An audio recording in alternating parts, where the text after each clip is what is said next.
Poštovani gledalci, dobroveče. Predizborna kampanja uveliko traje. Dvoje mladih ljudi koji su sa mnom večeras u studiju, Nevena Đurić i Zoran Tomić, na najbolji mogući način predstavit će planove, ciljeve i razvojnu politiku Srpske napredne stranke. Večeras sa nama je Nevena Đurić, narodna poslanica. Dobroveče i dobrodošli u Užice. Dobroveče vama i svim vašim gledalcima i hvala na pozivu. Dolazite iz Kruševca, vi i vaš kolega Zoran Tomić, takođe narodni poslanik. Dobroveče i vama. Dobroveče i vama i vašim gledalcima. Neverovatno mladi ljudi, uspešnih, perspektivnih, puni ideja. Nekako damo prednost, Zorane, složit ćete se damama. Mlada žena koja gradi karijeru i nije razlog zato što je u Srpskoj naprednoj stranci, nego zato što je odlučila da ona to može tako dobro da radi i tako dobro da animira ovaj mladi svet koji će možda krenuti vašim putem. Pa ja se nadam, vidite koliko je veliki broj mladih ljudi, pre svega na inicijativu predsjednika Aleksandra Vučića, uključen i u politički život, ali i u društveni život. I ne samo u parlamentu, ne govorim samo o parlamentu i o tom republičkom nivou. Veliki je broj mladih ljudi u brojnim lokalnim samoupravama na odgovornim i rukovodećim pozicijama. I to treba da nam zapravo na našem primjeru mnogi drugi mladi ljudi poučeni tim našim primjerom mogu da vide koliko zapravo mladi ljudi mogu da uspeju u Srbiji danas. Žene, pošto smo pomenuli žene, svakako da im je data mnogo veća šansa da se, da kažem, politički loša je reč reći eksponiraju, ali politički dokazuju i da politički motivišu ljude zašto baš treba da podrže i Srpsku naprednu stranku i Aleksandra Vučića, ali generalno da se uključe u politički život. I baš to je sada regulisano i zakonski, dakle 40% su žene prisutne u parlamentima i na lokalnom i na republičkom nivou i mogu da kažem da mi zaista odlično sarađujemo, jer tu bih se osvrnula na rad recimo ženske parlamentarne mreže. Tu je zanimljivo da ona okuplja žene iz različitih političkih stranaka, dakle, ali odlično sarađujemo. Dogovaramo se, izuzetno je veliki broj zakona i veliki broj akcija sproveden baš našim zajedničkim radom. I tu zapravo možete da vidite koliko žene kada su jedinstvene i kada deluju u istom cilju mogu da daju izuzetne rezultate. Da. Kada bi sada rekla žena u muškom društvu, da li je ravnopravna i sada je prosto poslednjih godina zakonska regulativa odredila da će biti toliko i toliko žena u Skupštini, u parlamentu, tačnije, da će toliko žena biti direktorice, načelnice i tako dalje. Smatrate li da žena zaslužuje da ima zapravo to svoje mesto u muškom svetu, ako ga možemo još uvek nazvati tako? Smatram, apsolutno, i mislim da smo to dokazale već više puta. Ja, s obzirom, pomenuli ste da dolazim iz Kruševca, čak i premijerka više puta u parlamentu navodila Rasinski okrug iz kog ja dolazim, kog čini zapravo grad Kruševac i još 5 opština kao primer dobre prakse i važan pokazatelj promjena kako žene mogu uspešno da vode jedan okrug opštine i grad. Mi imamo, dakle, na čelu samo jedna opština u Rasinskom okrugu se nalazi muškarac, sve ostalo su žene i odlično rade taj posao. Tako da smatram da smo ravnopravne i smatram da prosto, eto, na tim primjerima možete da vidite koliko dobro žene mogu da rade. I taj posao koji je, da kažem, donekle odgovorniji. Zorane, da li se slažete sa koleginicom? Pa naravno, jer u suštini vidite i da u politici Srpske napredne stranke jeste da ljudima koji imaju energiju, želju i volju da se bore za Srbiju se daje prilika i šansa da se dokažu i pokažu na funkcijama na kojima se trenutno nalaze. Ja zaista jesam kao i koleginica ponosan što je Rasinski okrug upravo primer gde mi imamo od 6 opština 5 gde su žene na rukovodećim mestima i gde su zaista pokazale da zajednički mi možemo uspešno da realizujemo brojne projekte. Naravno i mi muškarci se trudimo svakako da budemo dobar deo tog tima i timski igrači i maksimalno pomažemo da se te ideje realizuju, ali ono što isto hoću da kažem da ne samo što smo kao stranka se okrenuli u pravcu ravnopravnosti polova, već gledate i generacijski segment, posebno kada govorimo o mladima. Znači, moja koleginica Nevena je zaista primer jedne mlade osobe koja ima i volju i energiju i entuzijazam da se bori i primer osobe koja je dobila i poverenje predsjednika Vučića i šansu da se još više bori. Znači, zaista je meni velika čast što je ona potpredsednica glavnog odbora Srpske napredne stranke i meni i svima nama Kruševljanima, a i ono što je zaista za ponos i meni isto velika čast što sam deo predsjedništva stranke.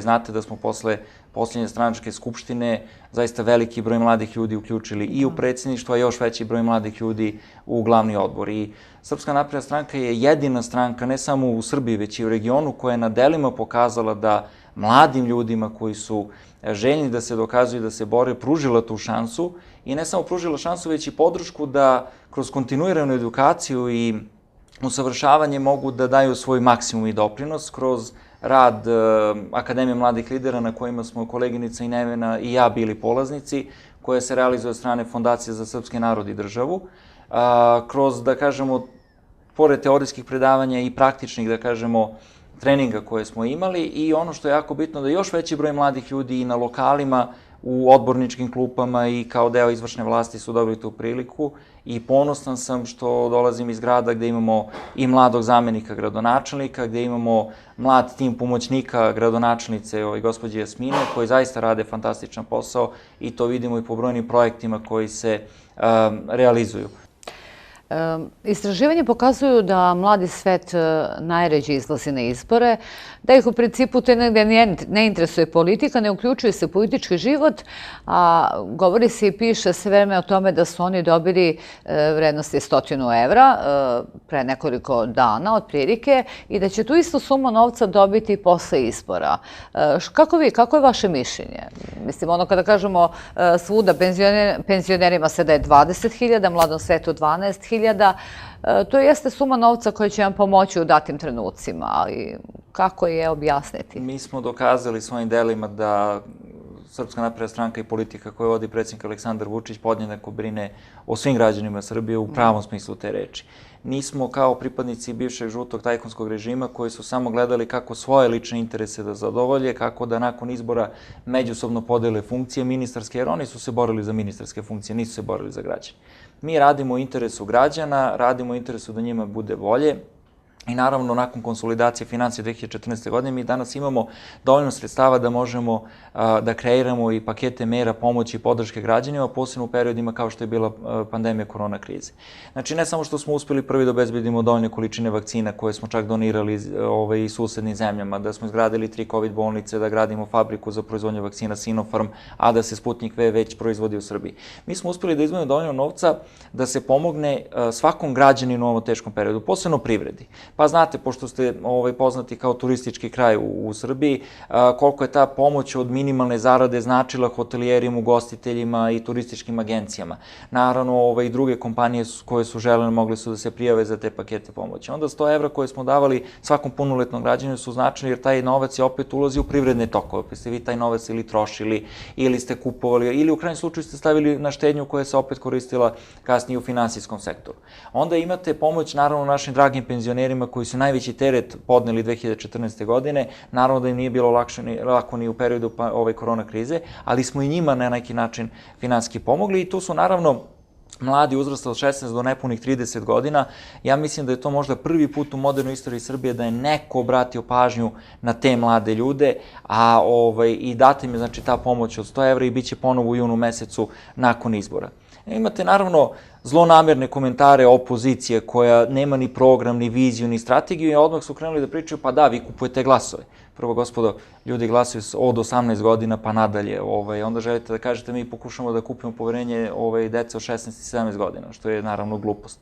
Druga stvar, treba da ih bude sramota, jer prvo niko se u ovoj državi ne prodaje. Niti može poverenje građana da se kupi kako su oni zamislili, da li sa kilo brašna, šećera ili kako su oni to već radili u svoje vreme ili kao što su obećavali akcije od po 1000 evra pa su ostali svakom građaninu dužni po 900 evra, a ekonomsku krizu proglasili za razvojnu šansu privrede. Ne, znači mi smo se tu okrenuli da pomognemo građanima i naša politika je upravo bazirana na delima. A dela su tako je govore i ono malo pre što smo rekli da smo prva stranka ne samo u Srbiji nego i u regionu koja je zaista dala šansu mladima da se uključe u političke vode, da svoje ideje, vizije koje imaju da pokušaju da uz pomoć i stranke, stranačke politike da to ubace u naš program, ali i naravno i da u skladu sa funkcijama koje obavljaju da to probaju da implementiraju od lokala pa do republičkog nivoa. Ja sam zaista i ponosan i na rad koleginice Nevene, kolega drugih sa akademije koji su bili u poslaničkim klupama i naravno nas ostalih mladih,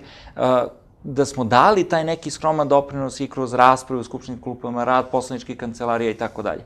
I siguran sam da u narednom periodu mladi će sve više biti zainteresovani da se uključuju u politiku. Zašto? Pa zato što konačno ima političara u Srbiji, to je Aleksandar Vučić i stranka, to je Srpska napredna stranka, koje su u pravom smislu te reči dali šansu mladim ljudima i koji žele da uključe mlade ljude. Jer, opet kažem, mi nismo stranka koja će tu biti od izbora do izbora. Mi nismo stranka koja nema perspektivu. Mi smo stranka koja tu planira da bude okosnica političkog života, kako u Srbiji, tako i u regionu.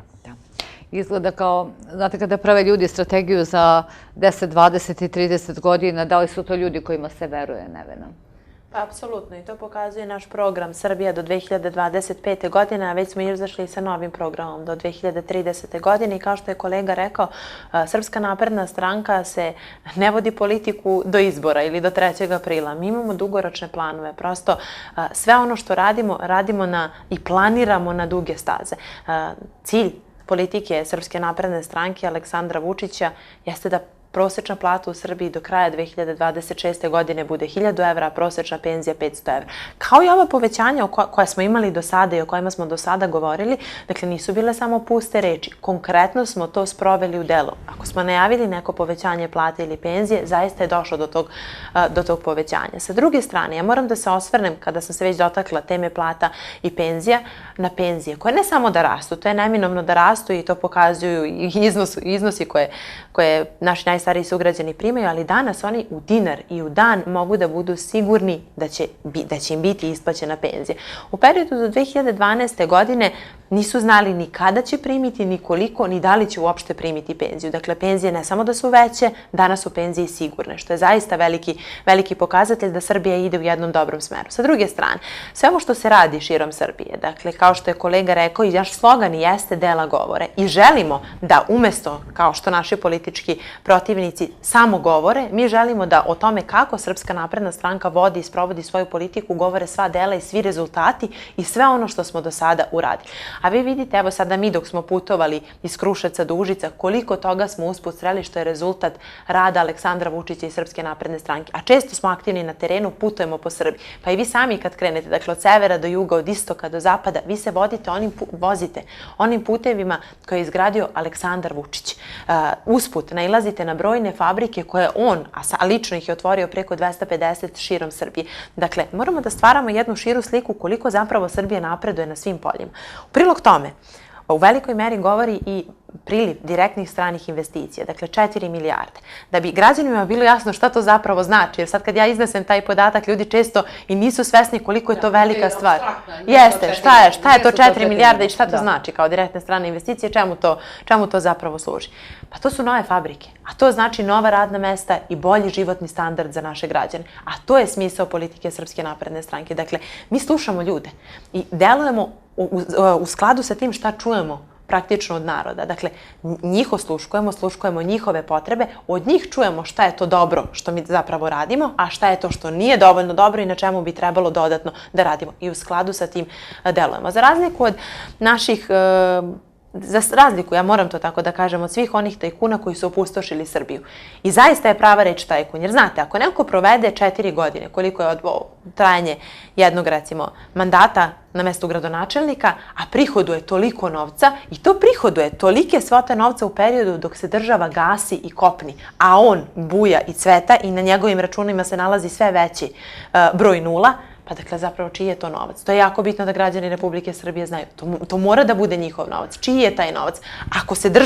Ako od države pravimo ruinu, a on napreduje toliko, njegove firme prihoduju toliko, pa to je novac uzet od građana Republike Srbije. Moram da kažem da 10 godina ste na vlasti, 10 godina ste imali priliku da rešite taj problem na bilo kakav način. Ali znate kako, sad ću to vam kažem, mi smo narodni poslanici i to su pitanja koje rešava isključivo sudstvo. I mi smo više puta pozivali i mi smo više puta govorili da bi nadležni državni organi, tu pre svega mislim na sudstvo i tužilaštvo, trebalo da reši te probleme o kojima mi pričamo. Sa druge strane, kada govorim konkretno iznos od 619 miliona evra o Draganu Đilasu, to je iznos koji je on lično prijavio u APR. Dakle, nismo nešto mi sad došli i izmislili tu cifru.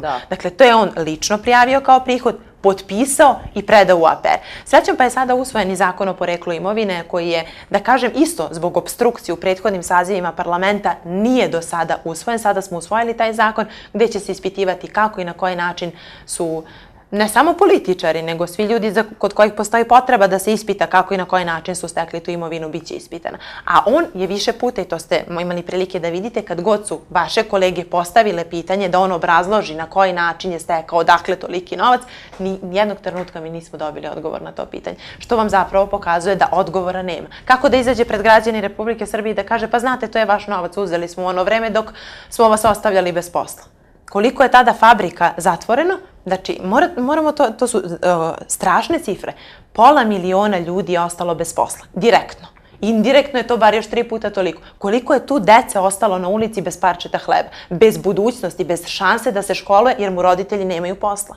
Danas je potpuno drugačija priča i to možete da vidite najbolje, sve da ja to vama sad ovde ne govorim, to se najbolje vidi jer mi danas na dnevnom redu i pričamo o dnevno-političkim temama i o temama koje su aktuelne, da kažem na duže vremenski period, više ne govorimo toliko o platama i o penzijama. Vi ste vidjeli koliko je bila aktuelna, recimo, tema ekologije. Koliko se zapravo o toj temi govorilo do 2012. godine? Pa nije niko pominjao. Zato što su ljudi brinuli o tome kako će da prežive, hoće li imati za hleb, hoće li imati da iškoluju decu.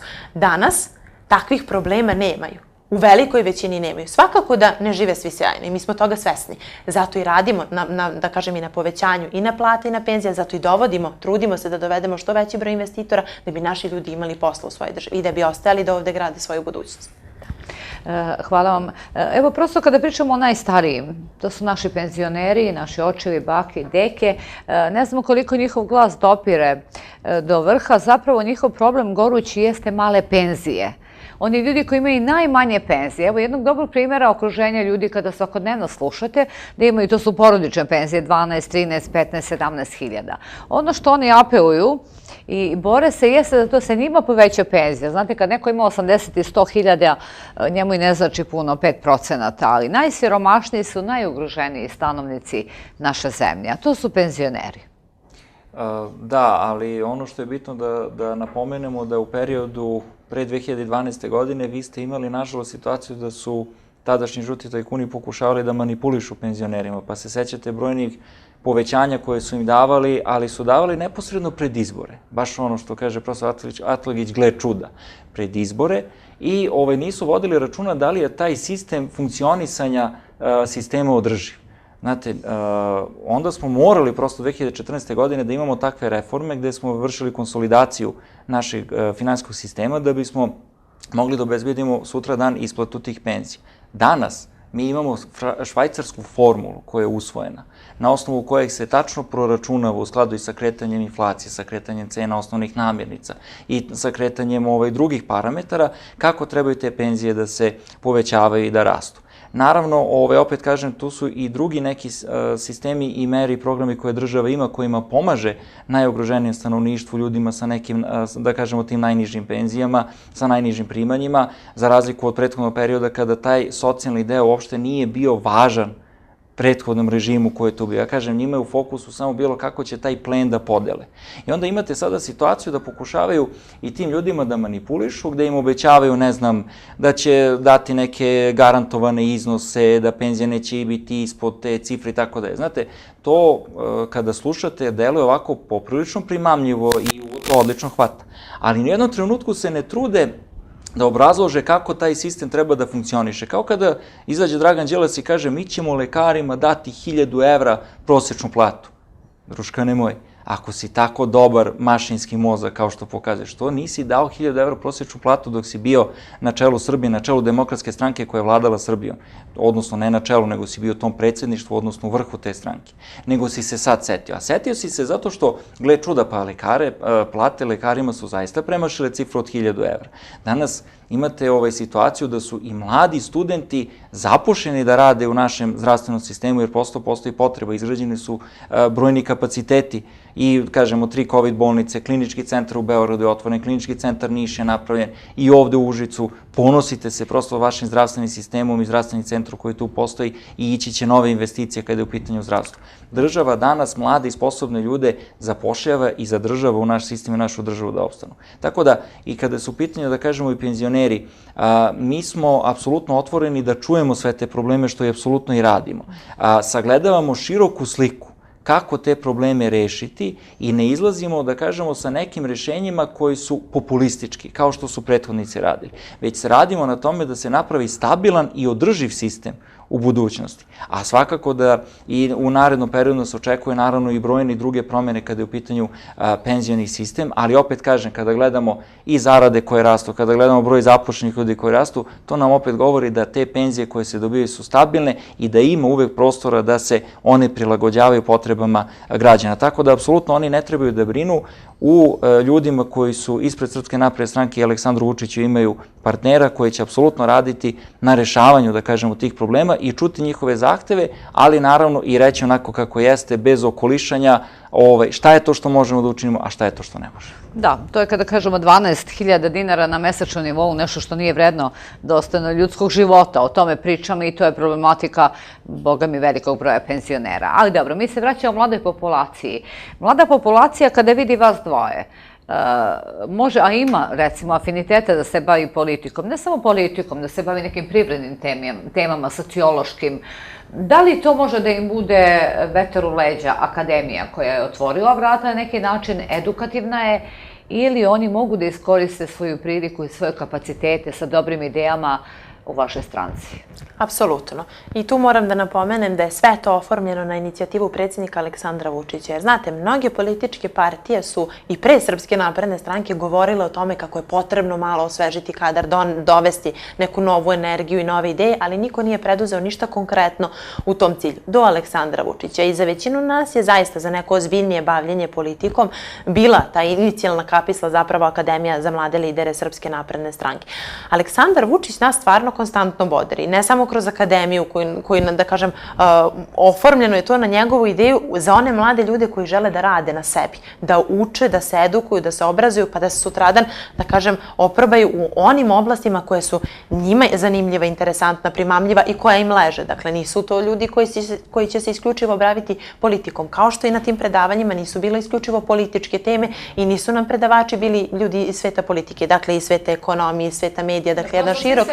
Apsolutno, pa se svako od nas prepozna, recimo, negde šta je to što zapravo njemu leži. Ali bitna je činjenica da, i to često čujemo od predsjednika Aleksandra Vučića, ja to moram da napomenem, suština je da radimo. Dakle, da učimo i da radimo na sebi. Mi kao mladi ljudi da radimo na sebi, kao narodni poslanici imamo tu jednu veliku čast da radimo i za narod i za državu, ali je suština u radu. I zaista jeste tako. Vi kad pogledate njega, sve ovo što Srbija danas ima i sve ove rezultate koje mi danas imamo su rezultat rada, ozbiljnog rada. I tu je važno da napomenem da jeste on taj koji je glavni, da kažem, inicijator svih tih rezultata, ali ničeg ne bi bilo da nismo imali podršku naroda. Dakle, na izborima 2012. godine i na svakim narednim izborima oni samo potvrđuju podršku toj politici napretka i prosperiteta. I zato je nama važno da pričamo sa ljudima sad, u ovom trenutku, da ljudi prosto budu svesni ukoliko se svima onima koji se danas deklarišu kao opozicija Srpskoj naprednoj stranci, i to je važno da se napomene da su sve to delovi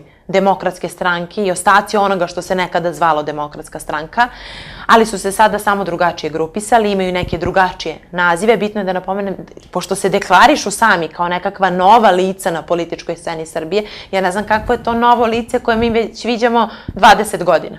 Dakle, to nisu nikakva nova lica na političkoj sceni i odlično znamo kako su delovali, kako su postupali, šta su sve radili, kakva su nedela zapravo ostavili u našoj državi i ljudi imaju jasan izbor između takvih ljudi i politike napretka i prosperiteta. I tu dileme nema, prosto izbor je jasan. Sve i da ne pričamo o tome, vidi se i osjeća se, ali mora da bude mnogo bolje. A pomenula sam, ukoliko se njima ukaže prilika da u jednom trenutku, dakle, imaju samo jedan glas više ili jedno mesto u parlamentu više, verujte mi, svi oni će se ujediniti. Koliko god da oni međusobno ne sarađuju, da su jedni protiv drugih, da imaju te neke unutarstranačke sukobe, oni će se ujediniti i formirati tu neku svoju grupaciju, sve sa samo jednim ciljem.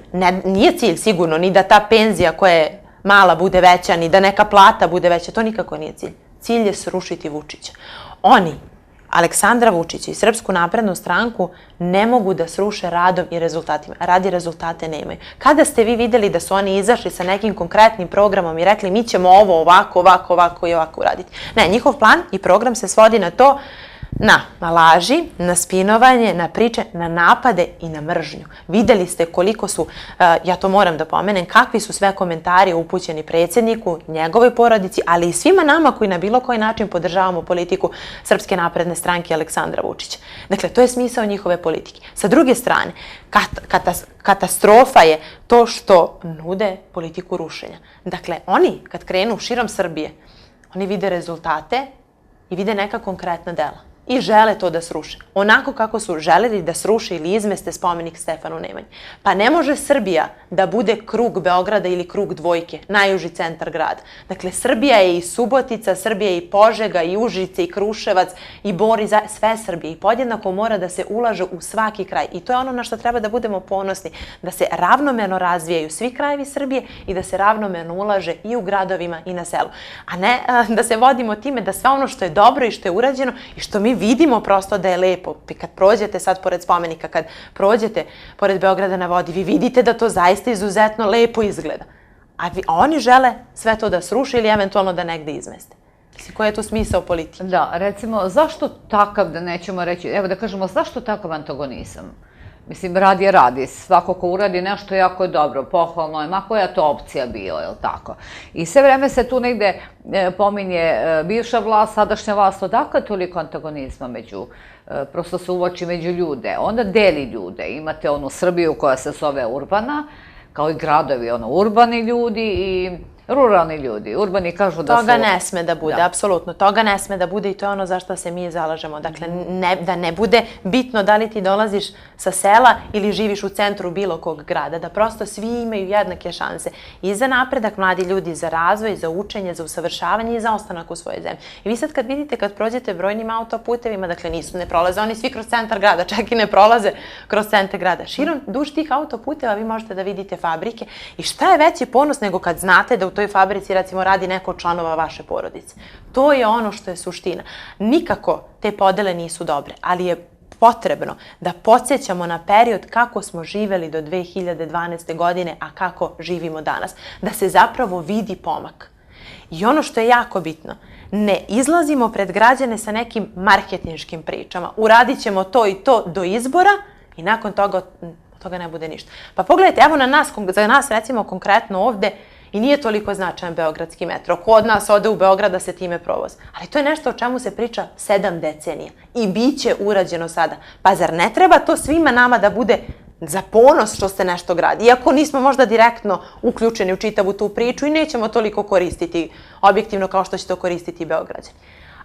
A oni krenu da napadaju samu izgradnju beogradskog metroa, jer su suočeni sa činjenicom da za vreme svoje vlasti nisu ništa uradili da isti taj beogradski metro izgrade. A govorili su o njemu i baš ovako, kako kažem, čisto marketinški.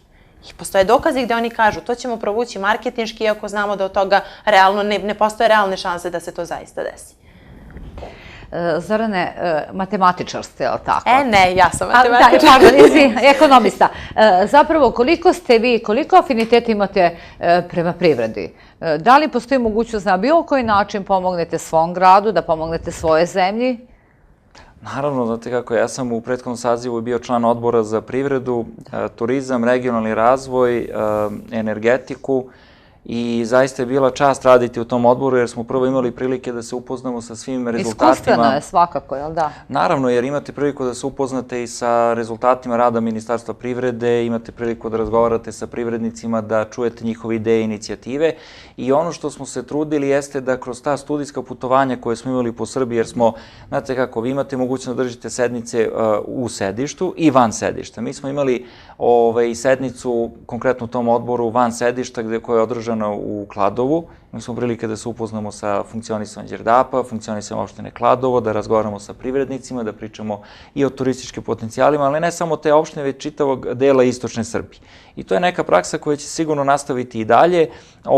Takvu praksu imate i u Odboru za financije i kontrolu trošenja javnih sredstava, koja je često obilazila i opštine gde su rađene analize izveštaja Državne revizorske institucije.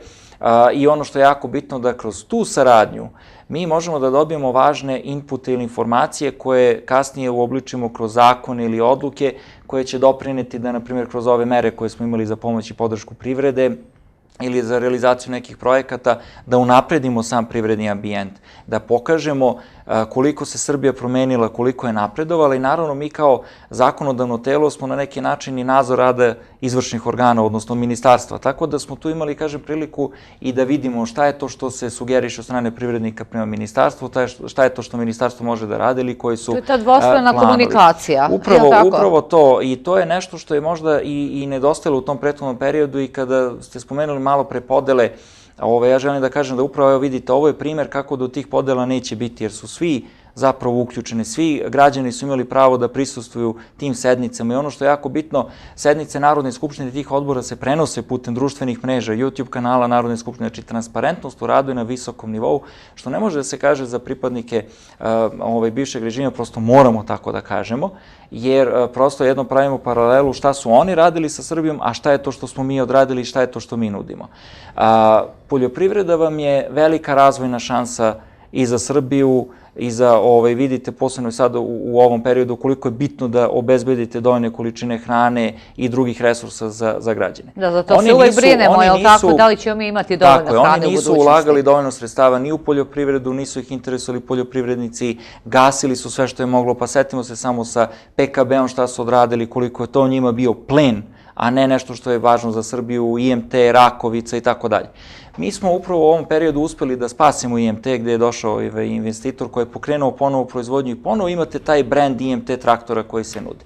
Nikada veći iznos sredstava iz budžeta za subvencije nisu izdvojeni, sada smo veli još na ovu kategoriju, to su mladi poljoprivrednici koji se podržavaju. Tu sad nemamo te podele mladi, stariji, sukobi generacija. To je ono što mi pričamo, ta sinergija koju Srpska napredna stranka pravi kada su u pitanju mlađi i stariji naraštaj. Ono što je bitno, ulažemo dosta sredstava i u digitalizaciju. Digitalizacija je uključena i u poljoprivredu i u svakom segmentu društvenog života. Formiraju se posebni paketi pomoći i za mlade ljude. Mislim, ja se bar ne sećam odlično kad sam studirao fakultet, pa je 2010-11. došao period da ja radim stručnu praksu. Mislim, gdje da radim stručnu praksu? Jer tada nije država radila, odnosno oni nisu razmišljali da trebaju mladim studentima da stvore uslove da steknu neko praktično iskustvo, pa da mogu da uđu u privredne vode. Već je bilo u smislu snađi se kako znaš. Na svu sreću imao sam prilike da steknem i praktično iskustvo i rada u privredi, što mi svakako doprinosi u svom političkom radu. Vi danas imate programe stručne prakse koji se nude preko Nacionalne službe za zapošljavanje. I još jedan program koji se zove Moja prva plata. Način da se vi zaposlite, da godinu dana primate platu, imate doprinose, dohodak ostvarujete, da se dokažete poslodavcu da on treba da vas zadrži u tom segmentu. Sve su to proizvodi, odnosno mere i programe koji su nastali zahvaljujući komunikaciji koja postoji između privrede, između nosioca političke vlasti i građana. A o tom segmentu dualnog obrazovanja opet koleginica može mnogo bolje da kaže, jer je profesor matematike i dolazi iz prosvete, koliko dualno obrazovanje znači toj celokupnoj priči i pomaže mladim ljudima. Kao mlad ekonomista, gde vidite perspektivu? Nekada se vrlo malo poljoprivrede negde bilo u Sapečku i kao grana privrede nije bila jaka. Turizam tako, turizam takođe.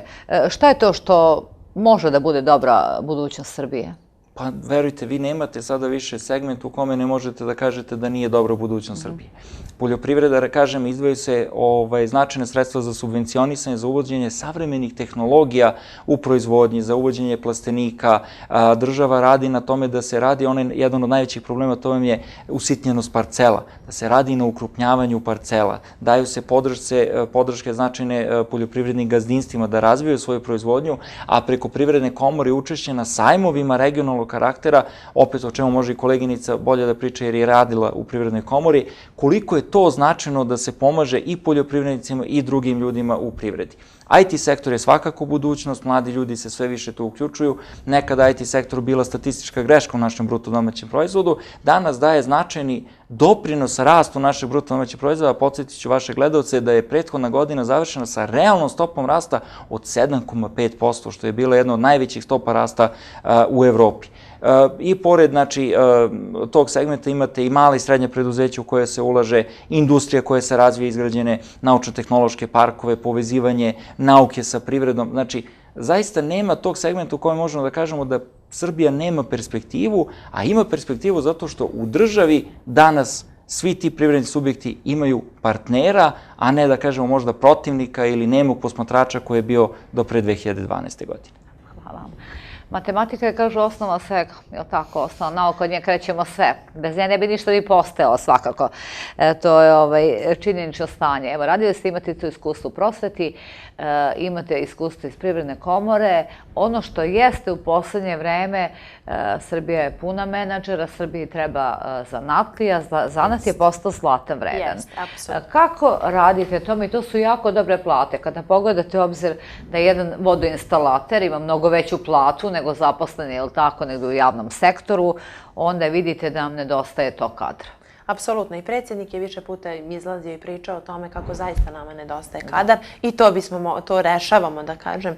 To je jedan od problema koji je država prepoznala i trudi se na najbolji mogući način da taj problem reši kroz proces dualnog obrazovanja, jer dualno obrazovanje zapravo znači da vi školujete kadrove u skladu sa potrebama privrede.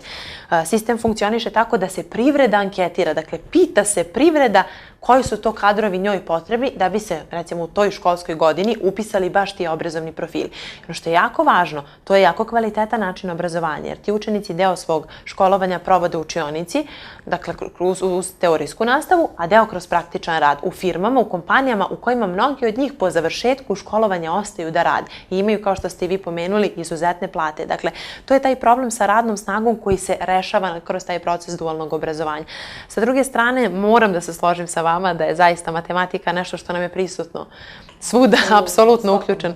Ali tu ja volim da istaknem, mi sada na listi imamo veliki broj nestranačkih ličnosti, prvih 12 na listi su nestranačke ličnosti, među kojima je matematičar Stojan Radenović i zaista ta rečenica koju je on istakao prilikom prvog našeg početničkog mitinga za predstojeće parlamentarne izbore u Merošini, kada su ga pitali zašto vi baš podržavate Aleksandra Vučića i Srpsku naprednu stranku, pa znate kako, kaže, ja sam matematičar, a matematika gleda rezultate. A ova politika ima rezultate, tako da tu dileme nema, kaže, to se prosto podrazumeva. I vi tu zapravo vidite kako ljudi prepoznaju to dobro sve što vi radite. A zaista nije samo, kada govorimo sada je to o sferi prosvete, kolega se osvrnuo i na temu ekonomije i privrede, ogromna su ulaganja u svim sferama. Ja moram da istaknem i, pošto su osobe nestranačke ličnosti kojih sam se sada dotakla, to su ljudi koji su izuzetno uspešni u poslovima kojima se bave. Dakle, dostigli su možda čak i vrhunac u svojim poslovnim karijerama. I prva na listi je doktorka Danica Grujičić, koja žena sama kaže, za poslednjih nekoliko godina u zdravstvu uloženo je koliko nije za 4 decenije koliko se ja bavim medicinom. I to vam je zapravo pokazatelj da vi radite pravu stvar i da se nešto radi. Jel može više? Pa naravno da može. I uvek može više i to i treba da nam bude motiv da radimo još više, da bismo imali još bolje rezultate. Ali vidi se rezultat i to nije neki minimalan ili minorni rezultat. Rezultati su ogromni. Pa imamo otvaranje Kliničkog centra Srbije, to je za sve nas je značajno. Pa vi imate ovde u Užicu počeće rekonstrukcija zdravstvenog centra, možda bude tako. Dakle, znači Klinički centar Srbije je rekonstruisan. Počeli radovi na rekonstrukciji Kliničkog centra Vojvodine. Pre par dana je predsjednik najavio rekonstrukciju Kliničkog centra u Kragujevcu. Niš je već završen davno. Dakle, to su kapitalno ulaganje u zdravstvenu infrastrukturu koje će svima nama značiti. Dakle, značajna ne samo zbog infrastrukture i zbog te zgrade koja izgleda fantastično, zbog sve nove opreme koje se nalazi unutra, zbog čitave dijagnostike. Da, medicina jako brzo napreduje, treba pratiti te tokove. I suština je da mi imamo Srbiju koja danas ide u korak sa savremenim svetom. I u prilog tome govori i ovo dualno obrazovanje o kome sam ja govorila, i IT sektor koji je kolega pomenuo, koji je opet, da kažem, donekle lično subjektivno mislim da je to nešto što je svojstveno mladim ljudima. Više se omladina bavi svom tom IT, svim tim IT sistemima, sa druge strane uvedeno je... Zato što se stariji plaše novina. Da. Pa možda, ne znam. Ali generalno u nižim razredima osnovne škole je uvedena informatika. Dakle, deca od malih nogu se upoznaju sa tim kako funkcioniše taj digitalni svet, da bi sutradan, s obzirom da je to donekle budućnost, bili spremni za ta neka nova zanimanja i zvanja i sfere IT sektora. Tu treba da budemo ponosni na industrijsko-tehnološke parkove. Mi to nismo imali. Dakle, sada se to masovno gradi širom Srbije i to je prostor za razvoj i za napredak mladih ljudi, mladih preduzetnika, svih onih koji imaju neke svoje ideje, a nemaju prostor ili nemaju mogućnosti. Potrebna im je podrška prosto da bi te svoje ideje realizovali. I tu je država, da kažem, dala kroz te industrijsko-tehnološke parkove mogućnosti da oni napreduju kako u tom nekom, da kažemo, obrazovnom i intelektualnom smislu, ali i u praktičnom, da razvijaju te svoje ideje. Svako ima neku svoju podršku i vetar u leđa. Da li ćete vi kao mladi ljudi pomoći nekim mlađim generacijama koji imaju ideje, koji imaju volju, koji imaju energiju da njima bude bolje, da svima bude bolje? Naravno, kao što je koleginica rekla, zaista nema veće časti od toga da služite svojoj državi i svom narodu, a svakako mi smo kao narodni poslanici se trudili maksimalno da radimo na tome i o tome najbolje govori rad naše poslaničke kancelarije u Kruševcu koja je zaista bila aktivna. Imali smo prilike i da razgovaramo sa sugrađanima, kako i sa onim starijim, tako naravno i sa mlađima i da pomognemo koliko smo mi naravno mogli.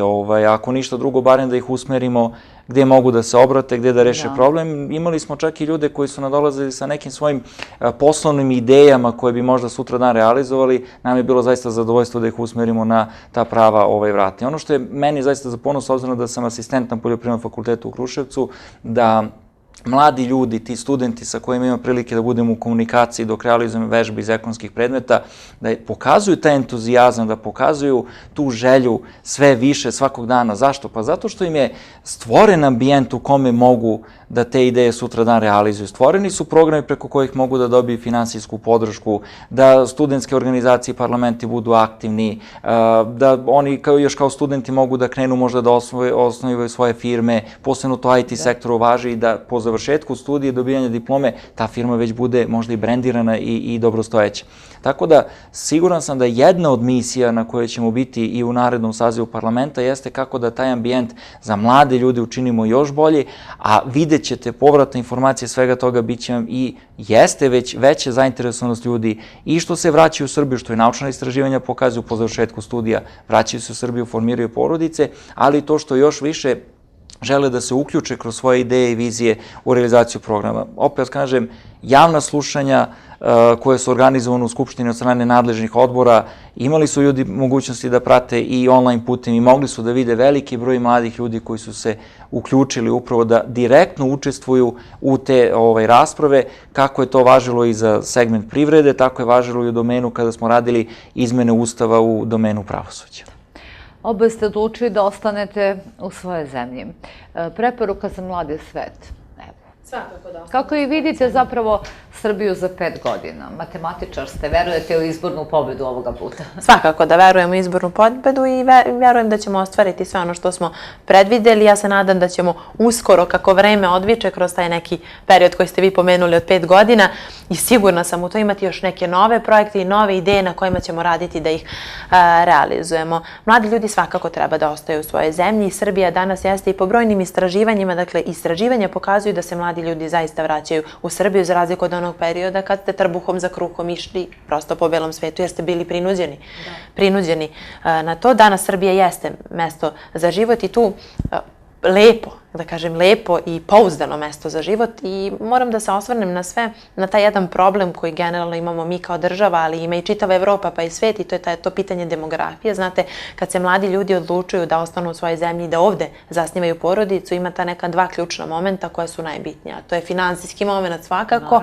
i stambeno pitanje. To su ta neka dva problema koje svakog mladog čoveka, da upotrebim tu reč, muče u trenutku kada se opredeljuje za stvaranje porodice. I država je to prepoznala, prosto i izašla u susret onoliko koliko je mogla, mislim da su cifre zaista velike. Dakle, za prvo rođeno dete 300.000 dinara, za drugo i treće po 100.000 dinara uz sve one prateće višegodišnje pomoći koje su i ranije bile na snazi.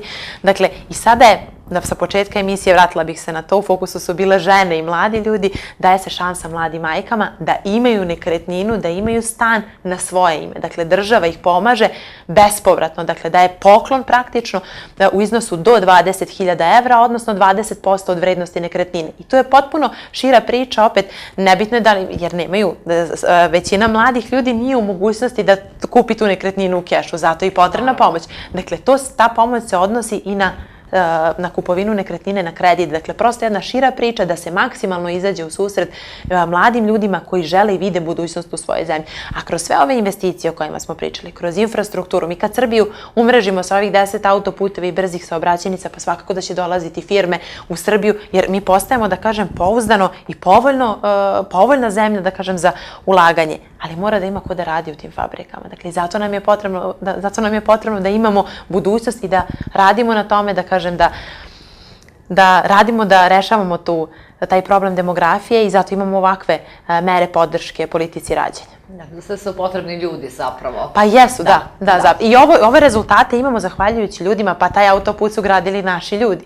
A mi smo pomogli izgradnju kroz sve poreze koje plaćamo na različite načine, dakle kroz novac koji ide direktno u budžet. Sve to mi radimo zajedno i zato je samo potrebna podrška da nastavimo da radimo i dalje. Zajedno, kao i do sada. Evo, pričamo o tome da je zdravlje na prvom mestu, znači to je prvenstveno, uvek stavljamo na prvo mesto, zato se borimo i za ekologiju, je li tako, da čistiju Srbiju, zdraviju Srbiju, to je jedan od ključnih prioriteta u Srbiji. Evo, da još to prokomentarišemo, jednu poruku za sve naše sugrađane i stanovnike Zlatiborskog okruga. Pa naravno, kao što vidite, jedno od segmenta na koje se fokusirala politika predsjednika Vučića i Srpske napredne stranke jeste i ekologija.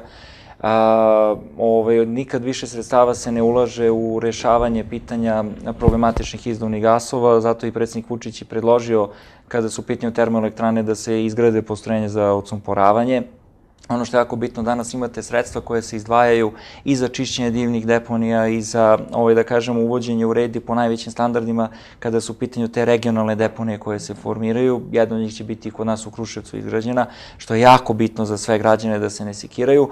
Ono što je bitno, ulažu se i podsticajna sredstva kada su u pitanju domaćinstva, znači da se podigne stepen energetske efikasnosti, da se izvrši zamena. Da, to je jedan od zadataka i Užica, grada Užica, da. Jer to je jedan od načina kako može da se reši, da kažemo, taj problem zagađenog vazduha. Ali onda imate sa druge strane, na sve ove mere koje mi radimo, lažne ekologe, odnosno ljudi koji se lažno brinu za ekologiju, u stvari se brinu samo za ekologiju džepa sebe i svojih nadređenih, koji navodno, eto, sad izlaze na neke proteste, šire raznorazne vesti, neproverene, dezinformacije i tako dalje, ali ono što je ključno pitanje koje mi njih treba da pitamo, a gde ste bili do sad?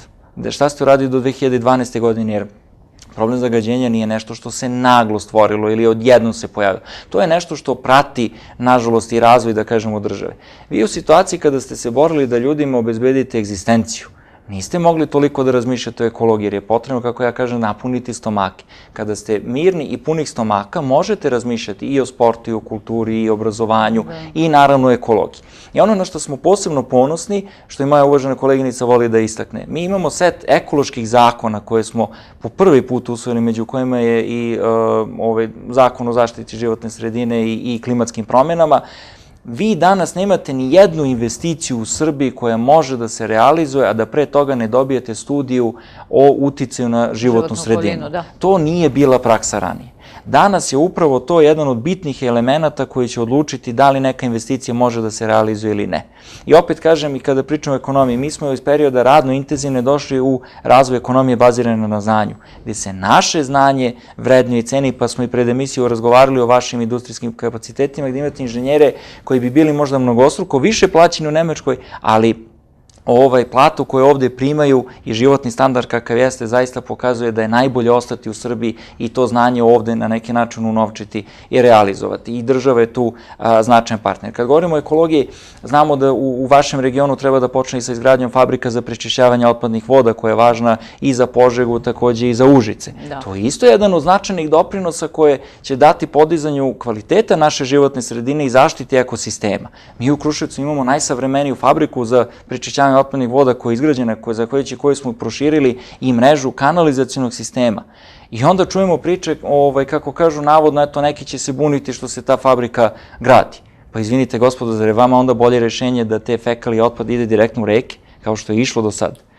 A još jedna, i ono što je isto bitno da kažemo, mnogi od ovih projekata o kojima pričamo, i autoputevi, i te fabrike, i ekologija, to su više decenijski projekti. Ali, nažalost, zbog okolnosti sa jedne strane koje su zadesile Srbiju 90. godina, nije se realizovao, sa druge strane, od 2000 do 2012. nije se realizovao ne zato što nije bilo mogućnosti, nije bilo želje, nisu hteli time da se bave, jer je preče bilo da se međusobno džapaju i ko će veći deo plena da uzme i da strpa u svoje džepove, nego da rešavaju te probleme građana. Vidite, za razliku od njih, mi slušamo građane.